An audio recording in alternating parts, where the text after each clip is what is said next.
दिवंगत उपमुख्यमंत्री अजित पवार यांच्या निधनानंतर सुनेत्रा पवार या राज्याच्या नव्या उपमुख्यमंत्री झाल्या असून नागपूरच्या विजयगड या शासकीय निवासस्थानी त्यांच्या नावाची पाटी लावण्यात आली आहे. विदर्भ दौऱ्यावर असताना अजित पवार यांचा येथे मुक्काम असायचा.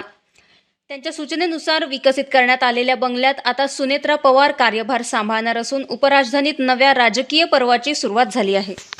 महाराष्ट्राच्या राजकारणामध्ये अजित पवार यांच्या निधनानंतर मोठी घडामोड घडली आणि राष्ट्रवादी काँग्रेसच्या अध्यक्षपदी सुनेत्रा पवार यांची निवड झाली. त्यानंतर सुनेत्रा पवार या आता राज्याचे उपमुख्यमंत्री झालेल्या आहेत.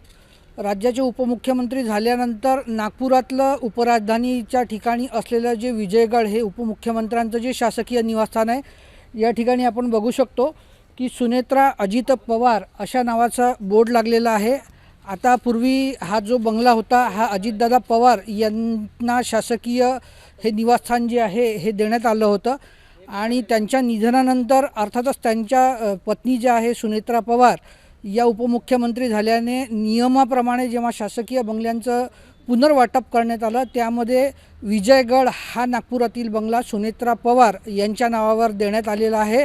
आणि जेव्हा केव्हा आता सुनेत्राताई या ठिकाणी येतील नागपुरामध्ये याच बंगल्यातनं त्यांचं काम चालणार आहे. अजित पवार यांचं नागपूरमध्ये शिबिर कार्यालय होतं. त्या शिबिर कार्यालयातनं विदर्भातल्या सर्व प्रश्नांवरती अजित पवार लक्ष ठेवून असायचे. त्यांचे अधिकारी त्यांचा पूर्ण स्टाफ या ठिकाणी कार्यरत असायचा. आता तो तसाच्या तसा सुनेत्राताई यांच्यासाठी काम करणार आहे. कॅमेरामन शंकर मोहनकरसह Prasanna Jakate, nation city news, Nagpur.